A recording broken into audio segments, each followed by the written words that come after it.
Olá pessoal, sejam bem-vindos ao meu canal Psicologia e Tomada de Reféns. Eu sou Bianca Cirilo, sou psicóloga e pesquisadora no assunto. E hoje nós vamos falar sobre o surgimento da psicologia em cenários como esses, ou seja, como que a psicologia começou a contribuir com a leitura e o entendimento de eventos com reféns. Muito bem, nós temos duas situações que foram situações iniciais que marcaram o interesse por esse estudo, que trouxeram ali um campo para que a gente pudesse pensar essa área de atuação da psicologia, que foram eventos acontecidos na década de 70, onde em 1972 nós tivemos o massacre de Munique e em 1973 tivemos o assalto a Estocolmo. Em 1972, o que aconteceu? Um grupo terrorista chamado Setembro Negro invadiu o espaço alemão, onde as Olimpíadas estavam acontecendo, e fizeram reféns vários atletas israelenses. Isso resultou na morte de todos os atletas, inclusive de um policial alemão. Esse evento teve uma repercussão mundial muito ruim, e um psicólogo, na verdade, ele tinha uma formação em psicologia, mas não atuava como psicólogo, ele era um detetive. Um detetive norte-americano, ele começou a se interessar por esse tipo de evento e começou a tentar entender o que faria com que algumas pessoas fizessem as outras como reféns. Ou seja, o que faz uma pessoa sair desse lugar e se colocar no lugar de agressor, atentando contra a vida de outras pessoas. Esse tipo de questionamento fez com que ele começasse a pesquisar e entrasse numa ideia de que haveria um tipo de perfil terrorista.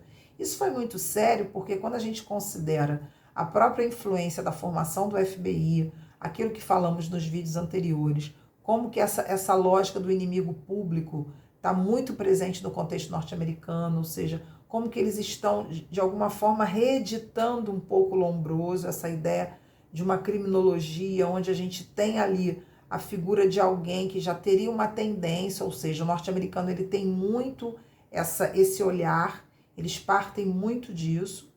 E esse detetive ele começou a trazer ferramentas para se pensar uma atuação que fosse ligada à psiquiatria forense e à psicologia também forense. Ele se baseou nos estudos ligados à psicopatologia e começou a trazer ali uma contribuição muito focada no sujeito, ou seja, o crime, o problema do crime em situações como essa, ou seja, a figura do agressor que faz alguém de refém, é uma figura que está atravessada por essa ideia de alguém terrorista, alguém que traz uma espécie de uma natureza má. Isso ficou sem dúvida e permeia até hoje a leitura que o norte-americano faz, principalmente dentro da psicologia militar norte-americana. E muito bem, esse foi o primeiro evento. Em 1973, nós tivemos um segundo evento, que foi um assalto a Estocolmo, que resultou na convivência entre os captores e os reféns durante 6 dias. E essa convivência do tomador com os reféns gerou uma relação afetiva e uma produção de sentimentos amistosos por parte dos reféns. Não é à toa que nós sabemos hoje a questão de estar estocolmizado, a síndrome de Estocolmo vem desse evento. E um psicólogo criminalista à época, ele começou a estudar esse fenômeno e trouxe contribuições muito interessantes para a gente entender as reações dos reféns com relação aos seus agressores. Isso fez com que ali começasse a surgir uma área de atuação, não necessariamente um campo novo, eu não diria um campo novo, mas uma área de intervenção que sofreu a interferência e a contribuição de outras disciplinas, antropologia criminal, psicologia forense, a própria criminologia crítica, positiva, ou seja, todos os estudos, a psicologia também forense, todos os estudos em torno de entender o comportamento do agressor ou do criminoso.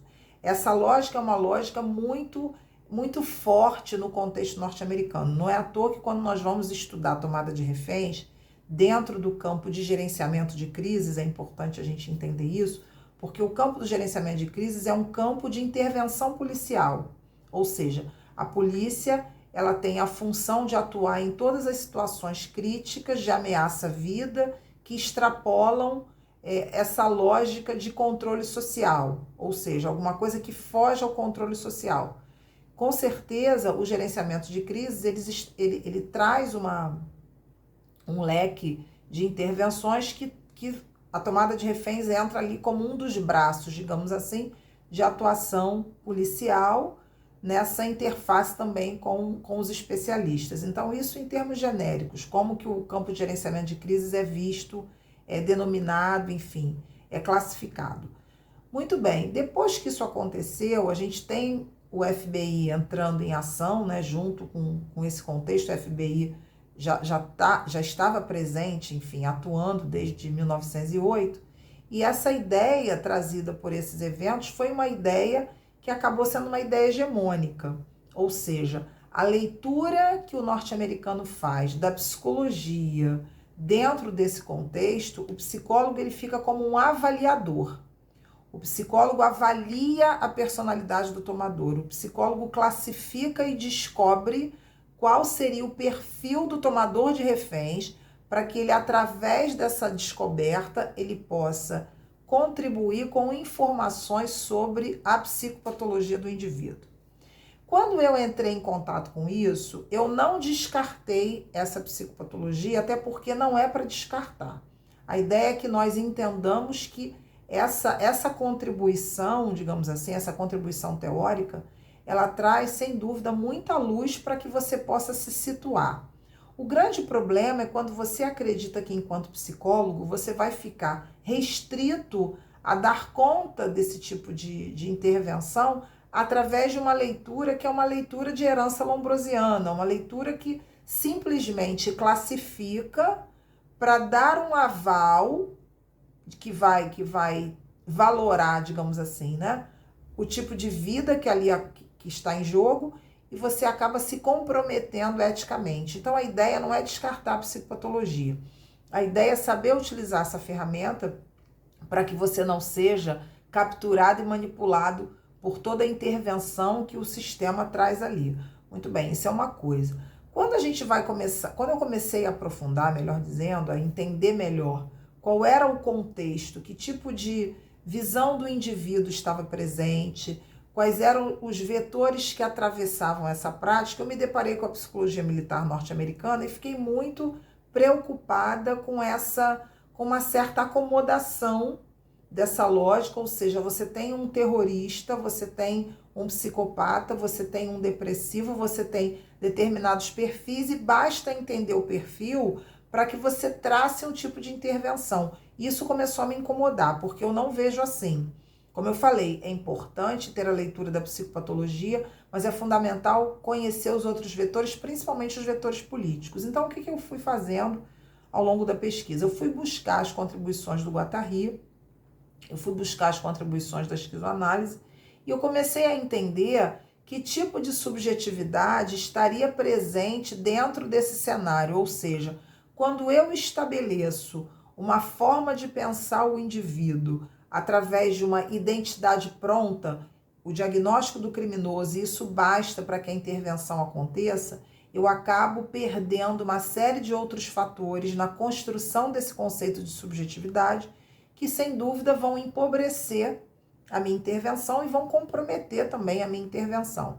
E quando a gente vai pegar a subjetividade em Guattari, é muito interessante, quando ele traz essa polifonia da subjetividade, uma subjetividade que não cria essa identidade concreta tradicional, que vem muito da tradição da psicopatologia e da psicanálise, ou seja, pensar a subjetividade como modos de subjetivação, pensar a subjetividade como forças que atravessam os sujeitos, não como alguma coisa pronta, tentando entender quais são, como que isso atravessa essa leitura do cenário com reféns, eu comecei a ter muito mais ferramentas para a compreensão dessa complexidade. Uma coisa que começou a me chamar bastante atenção foi que não haveria uma dicotomia tão clara entre o cenário norte-americano e o brasileiro. Por quê? Isso foi uma das coisas que me causou, primeiro, um certo espanto, até que eu fui entender melhor.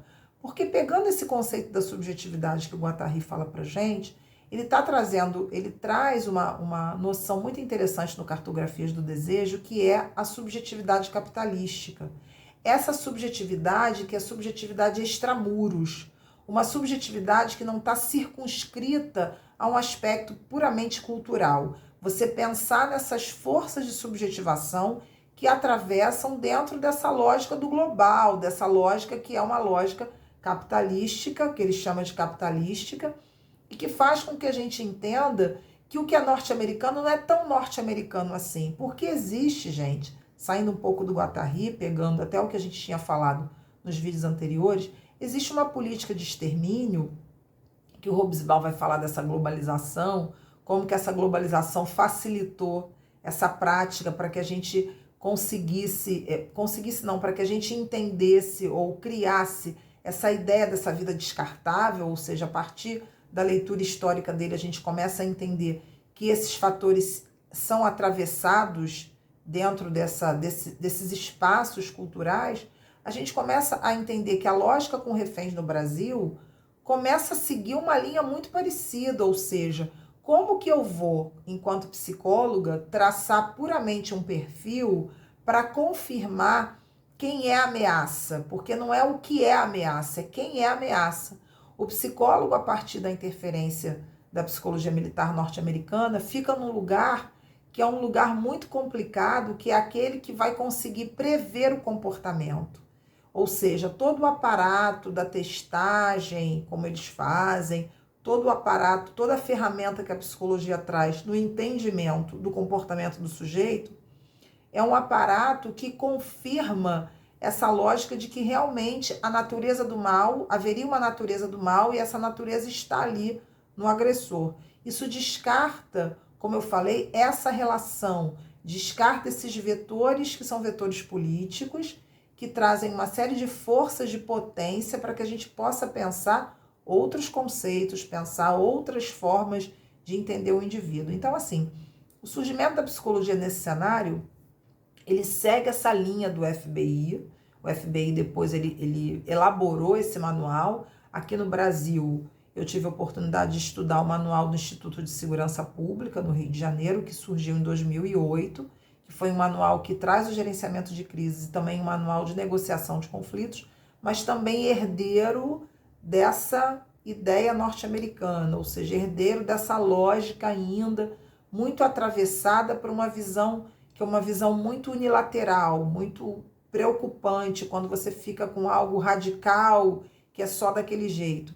E também entender que esse contexto do norte-americano, que o norte-americano traz, é um contexto que vem dessa tradição, como nós falamos, ou seja, aquela ideia inicial da perseguição aos comunistas, a ideia da perseguição aos anarquistas, que hoje ele fica muito deslocado para a figura do agressor, que é a figura ali do tomador de reféns.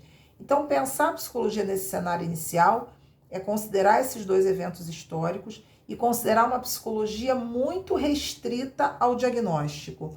Ou seja, como eu falei, não descarto, é importante, mas é fundamental que a gente aprenda a usar as ferramentas em psicologia, tendo um manejo diferenciado, não apenas seguindo verdades. Isso é muito, muito preocupante. E quando a gente vai entender o cenário com reféns, há uma série de fatores que escapam, pegando esse conceito da subjetividade em Guattari, quando a gente entende que essa subjetividade ela não está ali presa ao que a gente considera como certo e errado. Ela tem linhas de força, linhas de superfície que vão escapando, aspectos que são aspectos mais tradicionais dentro dessa construção do sujeito, e aspectos que são aspectos das linhas de fuga, da criatividade, da singularidade, coisas que estão atravessando esses vetores. Então, assim, é importante, se você quer estudar esse tipo de assunto, eu tive a oportunidade de conversar com pouquíssimos psicólogos que trabalham com isso, em especial uma psicóloga no Espírito Santo que já atuava também em cenário com reféns. É um campo muito restrito, a gente tem também algumas colegas da Marinha que fazem um treinamento muito bom, mas em situações de tempo real, eu participei de muitas ocorrências, essa psicóloga no Espírito Santo também, então nós trocamos algumas informações dos desafios que são trazidos para esse tipo de cenário. Como que você entra trazendo esse referencial todo e não contribuindo para confirmar o lugar que, sem dúvida, dentro dessa lógica norte-americana, você acaba sendo mais um braço que representa apenas ali a repressão. E a ideia não é essa, a ideia é que a gente possa trazer esse lugar diferenciado, esse olhar diferenciado do psicólogo, para que ele compreenda essa complexidade e saiba quais são as forças de intervenção que estão acontecendo ali, que são forças potentes para que ele possa contribuir em favor da vida, contribuir de fato com essa preservação. Ok, pessoal? Espero que vocês tenham gostado do conteúdo, sem dúvida estaremos juntos outras vezes. Mais à frente eu vou falar um pouco mais sobre a criminologia, a influência da criminologia nesse contexto, essa construção também da ideia de subjetividade, como que isso foi fundamental para ampliar essa visão da dinâmica de eventos com reféns, ok? Um forte abraço para vocês, até o próximo vídeo.